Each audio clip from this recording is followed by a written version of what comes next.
உனக்கு இலவசமா 4 குவார்டர் தரேன். சரியா?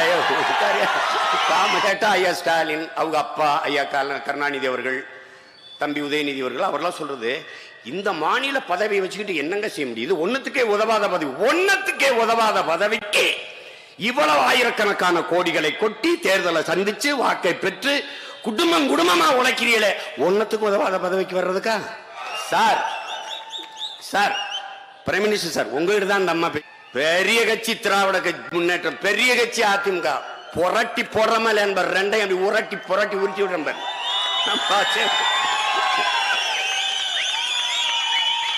தன்னின பகை, தாழ்வு மனப்பான்மை, போர்க்குணமின்மை, அளவு கடந்த திரை கவர்ச்சி, திரை மயக்கம், அதெல்லாம் நமக்கு ஒரு பெரிய பகையா மாறிட்டுது. தன்னின பகைனா என்ன? நான் படையாச்சியும் பறையரும் நாங்கள் ஒன்றாக நிற்க முடியல. ஒரே இனத்தின் பிள்ளைகள் தேவேந்திரரும் தேவரும் ஒன்றாக நிற்க முடியவில்லை. தன்னின பகை, சொந்த இரத்த பகை. அதனால ஒற்ற பெரும் கூட்டம், பெரும் தமிழ் சமூகத்தில் பெரும் கூட்டம் ஒற்றுமையாக நின்று இணையாதனால் அதற்கு அரசியல் வலிமை இல்லை, அதிகார வலிமை இல்லை. அப்ப என்ன செய்ய வேண்டியது இருக்கு? எவன் என் உரிமையை பறித்தானோ, எவன் என் மொழியை செய்தானோ, எவன் என் நிலத்தில் வளத்தை அளித்தானோ, எவன் இந்த மண்ணின் மக்களின் உரிமையை எல்லாம் அடமான வைத்தானோ, அவன்கிட்ட 2-3 சீட்டுக்கு போய் நான் கைகட்டி நிற்க வேண்டிய தேவை வந்துருது. இப்ப இதெல்லாம் பகை. தமிழ் தேசிய மக்களை பிளந்து பிரிக்கிற சாதி மத உணர்ச்சி தான் தமிழ் பேரினத்தின் பெரிய பகை. முதல்ல அதை கொலை செய்தா, அதை சாட்சி வீழ்த்துற, அதை சாட்சி வீழ்த்து. தம்பி, சாதிக்கு ரத்த வெறி உண்டு, ரத்தத்துக்கு சாதி வெறி கிடையாது. அதனாலதான் தமிழ் நாம் தமிழர் கட்சி குருதி கொடை கொடுக்கும் தமிழர் படை என்று வைத்து பல லட்சக்கணக்கான யூனிட் ரத்தத்தை கொடுத்து வருவதற்கு காரணம், என்னுடைய ரத்தம் உன்னுடைய உடம்பில், உன்னுடைய ரத்தம் என் அப்பனின் உடம்பில், என் தம்பியின் ரத்தம் இன்னொருத்தன் உடம்பில். அங்கே இந்து கிடையாது, இஸ்லாம் கிடையாது, கிறிஸ்தவர் கிடையாது, பறையர் கிடையாது, படையாச்சி கிடையாது, தேவர் கிடையாது, தேவேந்திர கிடையாது, நாடார் கிடையாது, செட்டியார் கிடையாது, கோனார் கிடையாது, கவுண்டர் கிடையாது, முதலியார் கிடையாது. எவன் ரத்தத்திலும் என் ரத்தம் ஓடுது. அதுதான் தூய தமிழ் ரத்தம். தமிழ் தாயின் முளை மார்பில் குடித்த பாலில் ஊறிய ரத்தமடா, அதான்டா என் ரத்தம். அது ஒன்று மட்டும்தான் உன்னையும் எனையும் கட்டி போடும், வலிமைமிக்க ஆற்றலாக மாற்றும். அது இல்லைன்னா நீ செதஞ்சு அழிஞ்சிருவ. உன்னை எளிதா பிரிச்சு பிளந்து அழிச்சிருவான். நல்லா உள்வாங்கிக்கணும். ஒவ்வொரு நாளும் அண்ணன் வந்து இது பேசிட்டே இருக்க முடியாது. என்னை விட்டு அக்கறையாவும் அன்பாவும் உனக்கு கற்பிக்கவும் ஆளு கிடையாது. அவன் பேச மாட்டான். உன்னை நான் ஏமாத்தி ஓட்டுவாங்க தெரியாதா? சொல்லு. மோடி வந்து பேசலையா? 15 லட்சம் ரூபா உங்க வீட்டு வங்கி கணக்கில் போடுறேன், 2 கோடிக்கு வேலை கொடுக்குறேன். இந்த நாடகம்லாம் நம்ம போட முடியாது. ஏன்னா நான் என் தாய் தந்தையருக்கு, என் உடன் பிறந்த தம்பி தங்கச்சிகளுக்கு அரசியல் செய்ய வந்திருக்கேன். நான் ஏன் அவனை ஏமாத்தணும்? நான் ஏமாத்தணும்? நீயே பாரு, உனக்கு என்ன இருக்குன்னு சொல்லு. உன் தாய்மொழியை சிதைத்து அழித்தவர்கள் யார்? உன் தாய் நிலத்திலே உன் தாய்மொழியை படிக்க பள்ளி கல்லூரிகளில் வாய்ப்பு தராமல் மறுத்தது யார்? தாய்மொழியை இழந்துவிட்ட இனம் உலக வரலாற்றில் வாழ்ந்தது இல்லையே. தாய்மொழியை பாதுகாத்த இனம் கடுகளவு இருந்தாலும் மலையளவு உயர்ந்து வாழ்ந்திருக்கிறது. தாய்மொழியை இழந்து விட்ட இனம் மலையளவே இருந்தாலும் கடுகளவு சிரித்து வீழ்ந்திருக்கிறது. இதான் வரலாற்று உண்மை. முதல்ல நீ யாரு? நீ என்ன மொழி பேசுறியோ அதான் அடையாளம். நீ இப்ப என்ன மொழி பேசுற? தமிழ் எங்க பேசுற? ஒரு நிமிட அளவு நீ தமிழ் பேசிரு பாப்போம். பூரா தங்கிலீஷ் பேசுவ. உன்னுடைய மண்ணில், உன்னுடைய விளம்பரம், உன்னுடைய கடை தெருவில் விளம்பர பலகைகளில் உன் தாய்மொழி இருக்குதா? தமிழகத்தின் தமிழ் தெருவில் தமிழ் என்ற நிலை இருக்குதா? நிலை இருக்குதா? இந்த நிலையை உருவாக்கினவன் யார்? அவன் தான்டா உன் இனத்தின் முதல் பகைவன். அவன் தான முதல் பகைவன். உன் தாய்மொழியை அழிச்சு, உன் வரலாற்றில் இருந்து உன்னை வெளியேற்றி, உன்னை உன் வழிபாட்டில் இருந்து, உன் கோயிலில் இருந்து உன் இறக்கி முன்பு உன் தாய்மொழியில் வழிபடாத நிலையை உருவாக்கி உன்னை வெளியேற்றியவன் அவன். அவன் தான்டா உன் இன பகைவன். அவன் தானே பகைவன். கோயிலை கட்டினது நீ, சாரங்கட்டி ஏத்துனது நீ, கற்பக்கிரகம் கட்டினது நீ, கோபுரத்தை கட்டினவன் நீ, சிலையை செதுக்கி கொண்டு உள்ள இறக்குனது நீ. அப்ப எப்படி உனக்கு நீ உள்ள போன தீட்டாகுது? எப்படி தீட்டாகுது? அந்த நிலையை உருவாக்கியது யார்? அவன் தான்டா உன் இன பகைவன். எவ்வளவு பிரச்சனைகள் வச்சிருக்க நீனு? ஒண்ணு ரெண்டா? கடலுக்குள் உன்னால் சென்று மீன் பிடிக்க முடியுமா? அந்த உரிமையை பாதுகாத்து வச்சிருக்கியா? வச்சிருக்கியா? அப்ப எதுக்கு இந்த அதிகாரத்தை நிறுவுற? சொல்லு. கேட்டா ஐயா ஸ்டாலின், அவங்க அப்பா ஐயா கருணாநிதி அவர்கள், தம்பி உதயநிதி அவர்கள், அவர்லாம் சொல்றது இந்த மாநில பதவியை வச்சுக்கிட்டு என்னங்க செய்ய முடியுது? ஒன்னத்துக்கே உதவாத பதவி, ஒன்னத்துக்கே உதவாத பதவிக்கு இவ்வளவு ஆயிரக்கணக்கான கோடிகளை கொட்டி தேர்தலை சந்திச்சு வாக்கை பெற்று குடும்பம் குடும்பமா உழைக்கிறீங்களே, ஒன்னத்துக்கு உதவாத பதவிக்கு வர்றதுக்கா? ஒன்னத்துக்கு உதவாத பதவி எதுக்கு? விட்டுருங்க. அதை ஒரு 5 வருஷம் எங்க கிட்ட கொடுத்துருங்க, நாங்க பாத்துக்கிறோம் மத்ததெல்லாம். ஒன்னத்துக்கு உதவாத பதவி. இதுல இந்தியம் திராவிடம் ரெண்டும் வெவ்வேறு இல்ல, ரெண்டுமே நமக்கு சரி சமமான இனப்பகைவன் தான். தமிழுக்கும் தமிழருக்கும் இனப்பகைவன் தான். தெய்வ திருமகன் நம்ம தாத்தா முத்துராமலிங்கத்தவர் சொல்றார், ஆரியம் திராவிடம் என்பதெல்லாம் வெவ்வேறு அல்ல, ரெண்டும் ஒன்றுதான். ஒரு நாள் கட்டி பிடிச்சு கைகுலுக்கி சங்கமிப்பார்கள், பார்த்துக்கிட்டே இருக்கிறார். அவர் பேரனா வந்து நாங்கள் தமிழர்கள், 2 பேரும் ஒன்னாயிட்டான் என்னை எதிர்க்கிறது இல்ல. இந்திய உனக்கு என்ன வச்சிருக்கு சொல்லு? இந்த நாடு இருந்ததா உருவானதா சொல்லு? உருவாக்கப்பட்டதா? ஆனால் நீ இந்த நிலப்பரப்பு முழுதும் பரவி வாழ்ந்தவன், தொல்குடி சமூகம், மூத்த குடி நீ. இத அடுத்தவன் பேசினா யோசிக்கலாம் நீ. ஆனால் அம்பேத்கர் சொன்னா கேட்பில்ல? இந்த நிலப்பரப்பு முழுதும் தமிழை தாய்மொழியாக கொண்ட நாகர்கள் தான் பரவி வாழ்ந்தார்கள். என்னுடைய மூதாதைகளின் மொழி கூட தமிழ்தான். என் நாடு என்று இந்த நாட்டை சொந்தம் கொண்டாடிக்கொள்ள இந்த நிலப்பரப்பில் ஒரே ஒரு இனத்திற்குத்தான் உரிமை உண்டு, அது தமிழ் இனத்திற்குத்தான் என்று சொல்லுகிறது. நீ எப்படி எப்படி இந்த ஓரத்துக்கு வந்த? இப்ப இந்தி படிக்கும் போது நீ அதை கேட்டுக்கிட்டு இருக்க? ஏன் மூத்த இனம் நான் தான் பிரதமரே சொல்றாரு, இந்திய மொழிகளின் தொன்மையை தமிழிலிருந்து அறியலாம். அறியலாம். உலகின் மூத்த மொழி முதல் மொழி தமிழ் தான் அப்படின்னு அவர் சொல்றாரு. சரிதான், நாங்க சொல்றத நீங்க பேசுறீங்க. ஆனால் அந்த மூத்த மொழிக்கு, முதன்மை மொழிக்கு நீங்கள் கொடுத்த மதிப்பு என்ன, அங்கீகாரம் என்ன? புதிதாக கட்டிய பாராளுமன்ற கட்டடத்தின் வாசலிலே சமஸ்கிருதத்தில் கல்வெட்டு, இங்கிலீஷ்ல கல்வெட்டு, இந்தியில் கல்வெட்டு. ஏன் என் தாய்மொழியில வைக்கல? இந்திய மொழிகளின் தொன்மையை தமிழிலிருந்தே அறியலாம்னா அதை அங்க எழுதி வைக்கலாம்ல. என் தாயை மதிக்காத வீட்டுல எனக்கு என்னடா வேலை? எனக்கு என்ன வேலை? கல்வி மானுட உரிமை, அதுலேயும் மாநிலங்களின் உரிமை. அந்த மாநில உரிமை பறிச்சுட்டு போனவன் அவன் என் இனத்தின் பகைவன். உயிரை காக்கும் மருத்துவத்தையும் அறிவை காக்கும் அறிவை கொடுக்கும் கல்வியையும் வியாபாரமாக்கியவன் அவன். அவன் மானுட குலத்தின் பகைவன், என் இனத்தின் பகைவன் மட்டுமல்ல. உலக உயிர்களின் உயிருடைமையா இருக்கிற நீரை உறிஞ்சி விற்க அனுமதித்தவன் அவன். அவன் மானுட உலக உயிர்களின் துரோகி, பகைவன். என் இனத்திற்கு மட்டும் இல்ல. நீ என்ன எனக்கு வச்சிருக்க சொல்லு? எப்படிப்பட்ட பகையர் உள்ளார்? கொத்து கொத்தாக நம்ம இன மக்களை கொன்று குவித்தார்கள் ஈழத்திலே. அதை தடுக்காமல் அற்ப பதவிக்காக, இந்த பதவியை இழந்தா மறுபடி பதவியை தமிழ் மக்கள் தரமாட்டாங்களா? ஐயா ஸ்டாலினுக்கு தமிழ் மக்கள் வாக்கு செலுத்தி பதவியை கொடுக்கலையா? அப்ப அந்த பதவியை இழந்து அந்த போரை நிறுத்துவதற்கு ஒரு அழுத்தம் கொடுக்காம வேடிக்கை பார்த்த உளவியல் இருக்குல்ல, அது நம்ம இனப்பகைவன் அவன். உலகத்தில் என் தம்பி பாலச்சந்திரனை கைது பண்ணி வச்சுட்டு அந்த தகவல் தமிழ்நாடு உளவுத்துறைக்கு சொல்லப்பட்டதா இல்லையா? தமிழ்நாட்டை ஆண்ட தலைவர் பெருமக்களுக்கு சொல்லப்பட்டதா இல்லையா? இந்திய நாட்டில் அன்னைக்கு அமைச்சர பெரிய பெரிய தலைவர்களாக இருந்து ஆட்சி அதிகாரத்தில் இருந்தவர்களுக்கு சொல்லப்பட்டதா இல்லையா? சொல்லப்பட்டது. ஆனால் பிரபாகரன் குடும்பத்தில் ஒருவர் கூட உயிரோடு இருக்கக்கூடாதுன்னு சொன்னது யாவனோ அவன் தான் என் இனத்தின் பெரும்பகைவன். இப்ப நான் சாவது நானா இருந்தா நீ சகித்துக்கிருவ, சிந்துறது என் ரத்தம்னா நீ ரசிப்ப ருசிப்ப. அழுகிறது எங்க ஆத்தால் அப்பன் ஓலம் மரணம் ஒப்பாரினா நீ அதை ரசிப்ப, இசை போல கேட்டு ரசிப்ப. ரசிப்பில்ல? ஒரு நாள் இந்த நிலமும் அதிகாரம் எனக்கு கைவர பெறும்போது நீ இந்த ஆட்டத்தை காட்டு, நான் பாக்குறேன். நீ காட்டு, பாக்குறேன். நீ காவிரியில் தண்ணி தரமாட்டேன் என்று சொல்லுகிறவன் மட்டுமல்ல என் இனப்பகைவன், தண்ணியை வாங்கித்தர எந்த முயற்சியும் எடுக்காதவனும் என் இனப்பகைவன் தான்.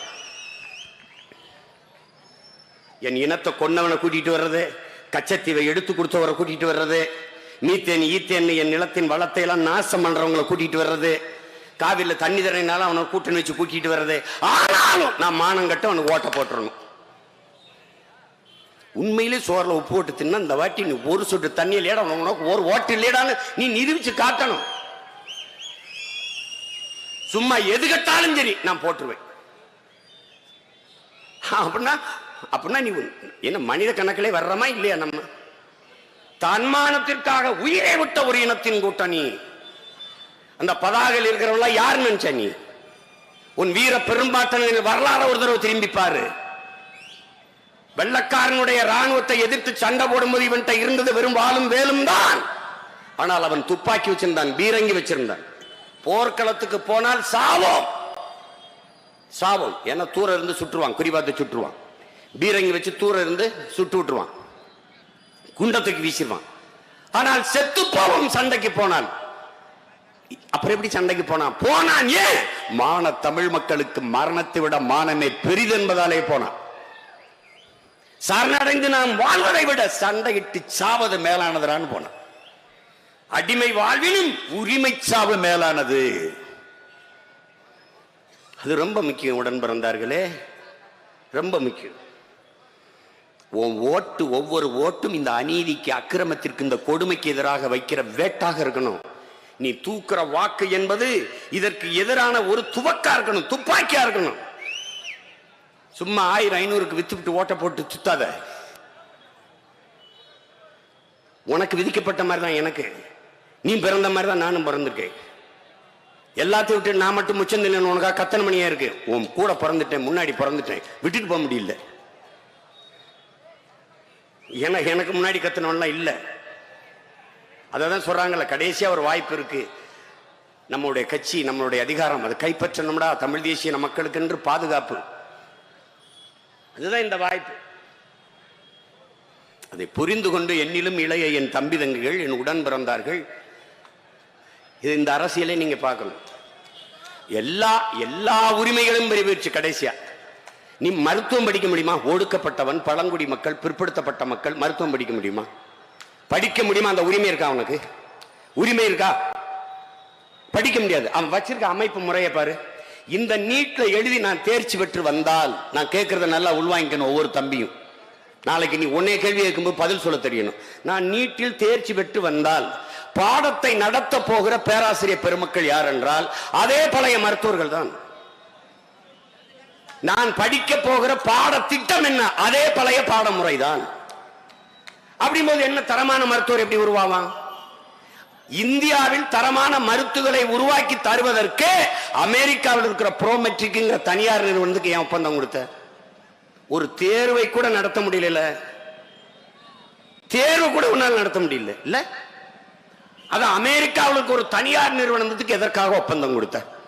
இந்திய நாட்டில் தரமான மருத்துவர்களை உருவாக்கி கொடுக்க வேண்டும் என்று அவன் எங்க ஊர் மாரியாத்தா கோயில வேண்டிட்டான்னா எதுக்கு அவனுக்கு ஒப்பந்தம் கொடுத்த? எத்தனை கேள்வி இருக்கு பாரு. 1200க்கு 1199 மதிப்பெண் வாங்குகிற நான் தகுதியான மாணவன் இல்லை. ஆனால் அதே 12வது பிளஸ் 2ல 800-750 மார்க் வாங்கி பார்டர்ல பாஸ் பண்றான்ல, அந்த கட்டத்துல, கடைசி கட்டத்துல அவன் நீட்ல தேர்ச்சி பெற்றான்னா தகுதியான மாணவன். இது எப்படி? இது எந்த மாதிரி தரமான மருத்துவர்களை உருவாக்கும்? எங்கள் பிள்ளைகள் மருத்துவம் படிக்கிற கனவையே நீ தீ வச்சு கொளுத்திட்ட, நாசம் பண்ணிட்ட. இப்ப இந்த மகன் முதலமைச்சர் ஆயிட்டேன், நீட்டு அங்கிட்டு கொண்டு நீட்டுன்ட்டு போயிடுவேன். போயா, அதுல வேற எங்கேயாவது பண்ணுவேன். கல்லூரி என்னது, காசு என்னது, படிப்பு என் பிள்ளைகளுக்கு. சரி பிளஸ் டூல மதிப்பில்லை இல்ல, பிளஸ் ஒன் பிளஸ் டூ தூக்கிடு, நேரடியா நீட் கோச்சிங் போயிரு. சரியா?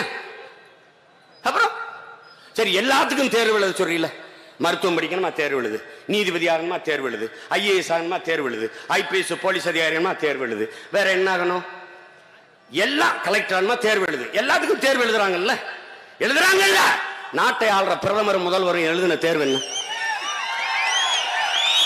என்ன தேர்வு இருக்கு? என்ன தேர்வு இருக்கு? உலக அரசியல், அறிவியல், புவியியல், வரலாறு, இலக்கியம், வா இயற்பியல், வேதியியல் எல்லாம் படிப்போம், உயிரியல் எல்லாம் படிப்போம், இயற்கை பற்றி, சூழிகளை பற்றி எல்லாம் படிப்போம். ஒரு சிலபஸ், ஒரு பாடத்திட்டம். சீமான் வென்று வந்துட்டாங்க MLA, அவன் கட்சியில நிறைய பேர் வென்று வந்துட்டாங்க. பரிச்சடா, இந்த பாடத்தை படிச்சு பரிச்சை. அதிக மதிப்பெண் எவன் பெறானோ அவன் முதலமைச்சர், அதிக மதிப்பெண் யார் வராரோ அவர் பிரதமர். நீ ஒண்ணு எழுத மாட்ட, எங்களை உட்காந்துக்கிட்டு நீட் எழுது, அப்புறம் எக்ஸிட் எழுது, அப்புறம் அதை எழுது. நீ என்ன கொடுமையா இருக்கு, கொடுமையா இருக்கு, என்ன கொடுமையா இருக்கு. அந்த அம்மா கேக்குது, மகுவா மைத்திரி கேக்குது, நாட்டு மக்கள்கிட்ட குடியுரிமை சான்றிதழ் அப்புறம் கேளுங்க, முதல்ல நீங்க MA படிச்சங்கிறீங்களா அதுக்கு சான்றிதழை காட்டுங்குது மோடிய. அது கேக்குது. அப்ப நம்ம ஆள் இந்த பிறகு sir sir prime minister sir உங்ககிட்ட தான் அந்த அம்மா பேசிட்டு இருக்கு.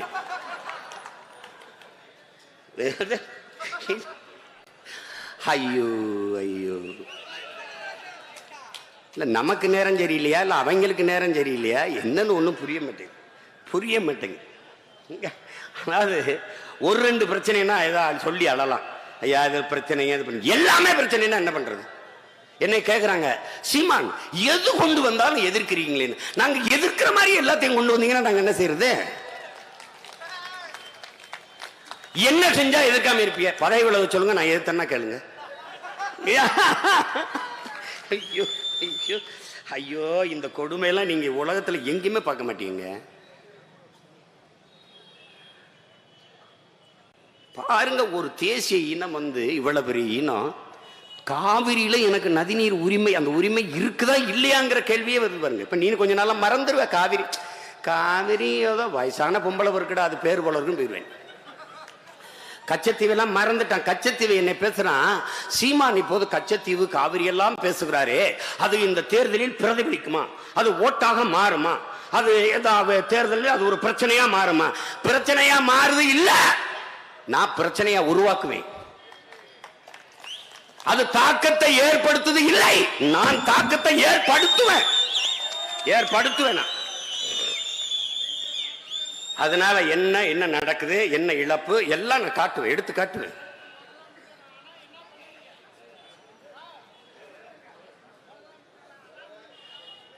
உனக்கு இலவசமா 4 குவார்ட்டு தரேன். சரியாயோ சரியா?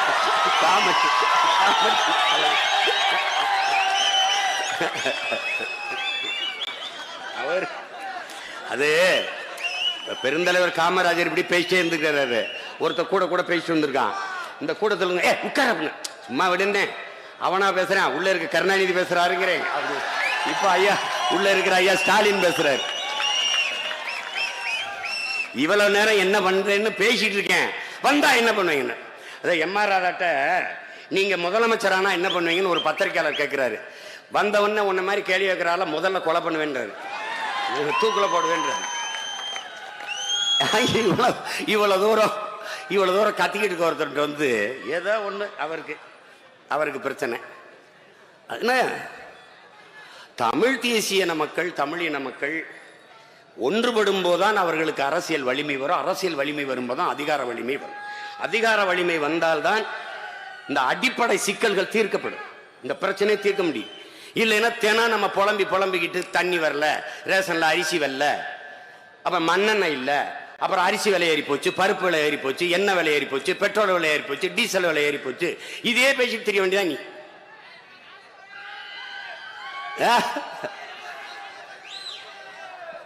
ஆயிரம் இல்லையா? இப்பதான் அச்சடிப்பாங்க, கொண்டு வந்து தருவாங்க.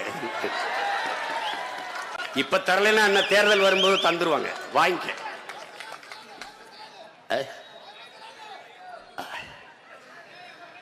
அந்த மாதிரி அன்பிற்குரிய சொந்தங்கள், அருமை உடன் பிறந்தார்கள், ஒரு ரெண்டு சிக்கல்கள் இல்லை. நம்மளை சுற்றி எல்லா உரிமையும் இழந்து நிற்கிறோம்.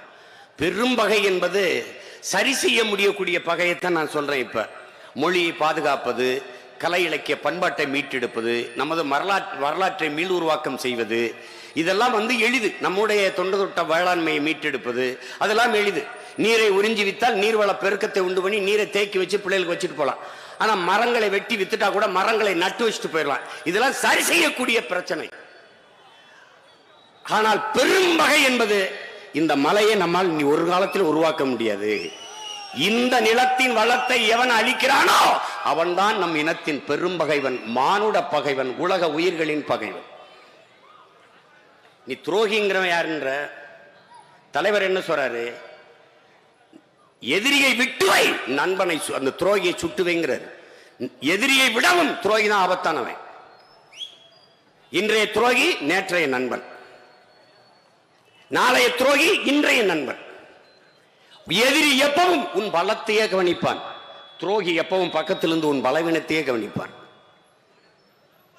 ரொம்ப கவனமா இருந்த கையாளானவனை வீழ்த்திடுவான். உன் பரம்பரை வீழ்ந்திருக்கிறது என் உடன் பிறந்தார்களே. களத்திலே, நிலத்திலே, போர்க்களத்திலே வீரர்களால், எதிரிகளால் வீழ்த்தப்பட்டது இல்லை. உடன் பிறந்த ரத்த துரோகங்களாலேயே நம் முன்னவர்கள் களத்தில் வீழ்த்தப்பட்டிருக்கிறார்கள். எல்லாருக்கும் வரலாறு தான். பண்டார வன்னியன்னா கூட பிறந்த ரத்தம் ஒண்ணு இருக்கு. நம்ம உடன் பிறந்த ரத்த துரோகம் காக்கை வன்னியே. தீரன் சின்னமலையா, அங்க ஒரு சமயக்காரன். எல்லாம் பாட்டி வேலுநாச்சியாரா அங்க, மருது பாண்டியாரா அங்க, எல்லா இடங்களிலும் நம் உடன் பிறந்த ரத்த துரோகங்களாலே வீழ்த்தப்பட்டோம். கடைசிக்கு நம்முடைய தலைவருக்கும் உடன் பிறந்த ரத்த துரோகத்தாலேயே நம்முடைய களம் வீழ்த்தப்பட்டது. அதுல என்ன கவனிக்கணும்? இன்ன ஒரு தலைவன், இன்ன ஒரு பிரபாகரன் இந்த இனத்தில் பிறக்காது கூட போகலாம். ஆனால் இன்ன ஒரு கருணாவும் கருணாநிதியும் இந்த இனத்தில் பிறந்துடக்கூடாது. அதை கவனமா வச்சுக்கணும். துரோகிகளை ஒழிக்கணும். மானங்கட்டு போய் திருப்பி ஓட்ட போட்டு அவர்களுக்கே பதவியை கொடுத்து 60 வருஷம் ஆண்டுட்டு நம்ம அம்மாவை 1000 ரூபாய்க்கு கையேந்து வச்சதை நீ பெருமைன்னு வச்சுக்கிற. நீ என்ன பிச்சைக்கார பயலா? நீ இந்த காசை எங்க இருந்து எடுத்தாங்க கேட்க மாட்டியா? சொல்லு. உலகத்துக்கு சோறு போட்ட நீ, சோறு வடிச்ச தண்ணி ஆறா ஓடியதுங்க. அப்படி இருந்த நீ 1000 ரூபாய் கையேந்து, 1000 ரூபாய் மாசம், 1000 ரூபாய் ஒரு நாளைக்கு 30 ரூபாய். 30 ரூபாய் நம்ம அக்காவால, தங்கச்சியால, அம்மாவால சம்பாதிச்சுக்க முடியாதா? 30 ரூபாய், 30 ரூபாய் கொடுமை. கொடுமை. இதுல இலவசம் எதுக்கு கொடுக்குற எனக்கு? நான் கேட்டனா? நீ இலவசமா பஸ் டிக்கெட் தர்ற, பஸ் பாஸ் தர்ற மாணவர்களுக்கு தராத. கல்வி எங்க தரமா கொடு, அங்க தரமா கொடு, சரியா கொடு, சமமா கொடு. நான் பஸ் பாஸ் நான் எடுத்துக்கிறேன், நான் பஸ் டிக்கெட் எடுத்துக்கிறேன். நீ அங்க 10 லட்சம் கட்டி படிக்க வேண்டிய நிலைமைக்கு கல்வியை வியாபாரமாக்கிட்டு இந்த பஸ் காசுக்கு அது இலவசம் அப்படின்னா, பெண்களுக்கு இலவச பஸ் பாஸ். பஸ்ஸா ஓட்டுங்க. பஸ்ஸா இருக்கா? பஸ்ல போகும்போது எங்க அம்மா அக்கால கொடையை பிடிச்சிட்டு போயிட்டு இருக்காங்க, மலையில் ஒழுகுது. அங்க போயிட்டு இருக்கும்போது அந்த ஃபுட்போர்டுக்குள்ள அதுல இருந்து ஓட்டையில இருந்து ஒரு தங்கச்சி கீழே விழுந்துருச்சு. மாணவி பின்வீல் ஏறி செத்து போச்சு. இவங்க பேசிக்கிறாங்க. பின்னாடி இருக்கிற அந்த தகரத்துல கலந்து வந்துடக்கூடாதுன்னு கயிறை போட்டு முன்னு இழுத்து கட்டிட்டு ஓடிக்கிட்டு இருக்கான். நீ சிரிப்பா இருக்கா நான் சொல்றதெல்லாம்? இருக்கா இல்லையா பாரு. வலையொலியில ஒரு ஓட்டுநர் சீட் பெல்ட் போடாம ஒரு ஸ்டூல்ல உட்காந்து ஓட்டிட்டு போயிட்டு இருக்காரு. சீட் பெல்ட் போடவும்னு ஒருத்தன் கீழே எழுதியிருக்கான். முதல்ல அவருக்கு சீட்டை கூட அப்புறம் பெல்ட் போடுவாருன்னு எழுதியிருக்கான் ஒருத்தன். இது ஒரு கொடுமை. அதனால அருமை உடன் பிறந்தார்கள், என் உயிருக்கு நீ என் சொந்தங்கள், இந்த தேர்தலையாவது நீங்க விழிப்புணர்வோடு அணுகணும் நான் நினைக்கிறேன். நீங்க ஒவ்வொரு முறையும் இந்த இனிப்பான பசப்பான வார்த்தைகளை நம்பி ஏமாறாதீங்க. வாயில தேனை ஊற்றினால் நீங்க உங்களுக்கு பயன் இருக்கு, காதுல தேனை ஊற்றினால் என்ன பயன் இருக்கு? இவர்கள் காதிலேயே தேனை ஊற்றுவார்கள். உங்களுக்கு நாங்கள் வந்தால், நாங்கள் வந்தால், நாங்கள் வந்தால். சரி, மிக்சி வாங்கினேன். இன்னைக்கு அம்மா இவங்க கொடுத்த மிக்சியில தான் மாவு அரைக்குதா? 6 மாசத்துல பழுதாயிரும். அதை பழுது நீக்க அம்மாட்ட காசு இருக்கா? சரி, 1000 ரூபாய் வாங்கிட்ட. தண்ணி எத்தனை லிட்டருக்கான்னு வாங்குற ஒரு நாளைக்கு? 10. 10 கேன் வாங்குற, அதுவே 30 ரூபா ஒரு கேனு. அங்கே எவ்வளவு ஆயிருது? ஒரு நாளைக்கு 300 ரூபாய் ஆயிருது. அப்புறம் நான் என்ன சொல்றேன், தண்ணீரையே சுத்திகரிச்சு தூய்மையாக தண்ணீரை எனக்கு கொடுத்துரு. 1000 ரூபாய் மகராசா நீயே வச்சுக்க, நீயே வச்சுக்க. சரி, மின்சார கட்டணம் என்கிட்ட எவ்வளவு வாங்குறீங்க? சொத்து வரி எவ்வளவு? ஜிஎஸ்டி, தொட்டதுக்கெல்லாம் ஜிஎஸ்டி ஜிஎஸ்டி ஜிஎஸ்டி. இந்த கர்மத்தை கண்டுபிடிச்சேன் அவன். ஒரு மாடு, ஒரு மாடு இல்ல கொண்டு வந்தது காங்கிரஸ். இந்த நீட்டு, இந்த ஜிஎஸ்டி, சிஐஏ, என்ஐஏ எல்லாத்தையும் கொண்டு வந்தது காங்கிரஸ். அவங்க பெத்து பேர் வச்சாங்க. இவர் நல்லா ஹார்லிக்ஸ், போர்ன்விட்டா எல்லாம் கொடுத்து வளர்க்கிறார். அவ்வளவுதான். இந்த ஜிஎஸ்டிங்கிற கணக்கு நீ பார்த்தீங்கன்னா நல்லா புரிஞ்சுக்கணும். நீ பசுமாடு இருக்குன்னு வச்சுக்க, அதுக்கு நீ தண்ணி வைக்கணும், தவிடு வைக்கணும், புண்ணாக்கு வைக்கணும், பருத்தி கொட்டை போடணும், வைக்கோல் போடணும், அப்புறம் தான் நீ பாலை கறக்கணும். நீ எதையுமே கொடுக்காம பாலை மட்டும் கறந்துக்கிட்டு வச்சுக்க, மாடு செத்து போகும்.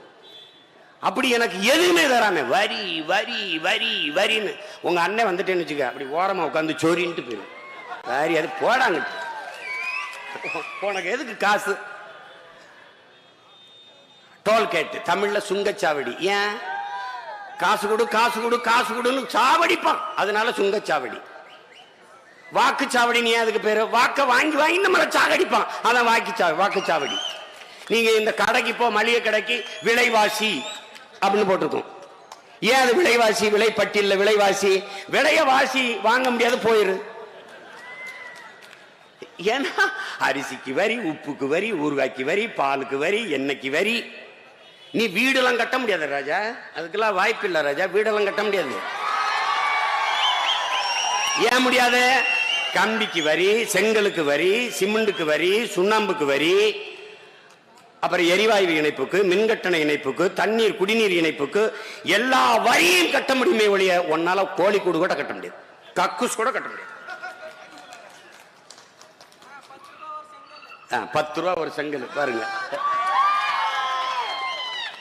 10 ரூபா ஒரு செங்கல். ஏதோ ஒண்ணு நடந்துருச்சு, இதை சரி செய்யணும். சரி செய்யணும்னா அதுக்கு இது ஏன் வேலைன்னு நீங்க நினைச்சீங்கன்னா அது பெரிய ஏமாற்று. இது ஏன் வேலையும் இல்லை, ஓ வேலையும் இல்லை, நம்ம ஒவ்வொருத்தருடைய வேலை. நம்ம ஒவ்வொருத்தருடைய வேலை. இந்த மண்ணில் பிறந்த ஒவ்வொரு மகனுக்கும் கையளிக்கப்பட்ட கால கடமை வரலாற்று பெரும்பணி. வரலாற்று பெரும்பணி. சிதைந்து அழிந்து கொண்டிருக்கிற தமிழ் தேசிய மக்கள் பாதுகாப்பாக வாழ்வதற்கு போராடித்தான் ஆக வேண்டும் என்ற நிலைக்கு தள்ளப்பட்டு விட்டார்கள். இந்த வரலாற்றின் பேரழைப்பிலிருந்து பெரும் பணியில் இருந்து தமிழ் இளம் தலைமுறையினர் விலகி நீக்க முடியாது என்கிறார் நம் உயிர் தலைவர் மேதகவே பிரபாகரன் அவர்கள். நல்லா கவனிச்சுக்க. சுத்தி பகை என்ன செய்யலான்னு யோசி. அதுக்கு நம்முடைய புரட்சி பாவலன் பாவேந்தன் பாரதிதாசன் பாடுறான், நறுக்குவோம் பகையின் வேர் சிறுத்தை பெருங்கூட்டம், நாம் தமிழர் நாம் தமிழர் என்று முரசறைவாய். குறுக்கில் முளைத்திட்ட அந்த அயலார் ஆட்சி கூண்டோட போயிற்று கொட்டடா முரசம்ங்கிறான். நறுமலர் சோலையில் நரி புகவிட மாட்டோம், நாம் தமிழர் என்று முரசறைவாய். வெறிகொண்டு புகும் இந்த அயலார் ஆட்சி வேறற்று போயிட்டு கொட்டடா முரசம்ங்கிறான். எனவே என் அன்பு தம்பி தங்கிகள், அருமை உடன் பிறந்தார்கள், இதே எழுச்சியும் புரட்சியுமாக எழுந்து நின்று விடுங்கள். 24ம் 26ம் நாம் தமிழர் கட்சியின் களம் காலம். இது நமது நிலம், நமது உரிமை.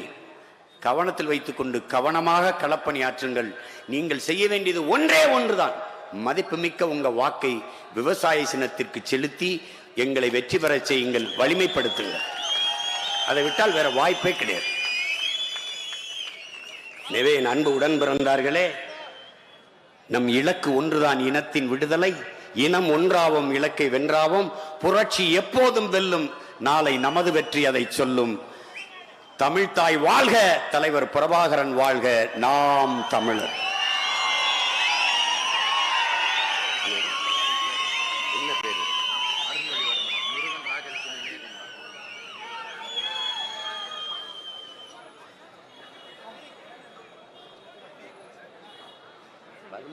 தமிழ்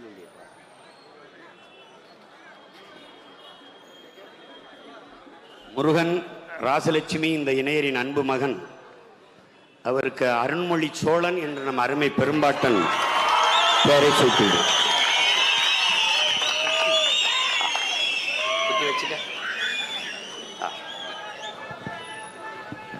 அவருக்கு அவரை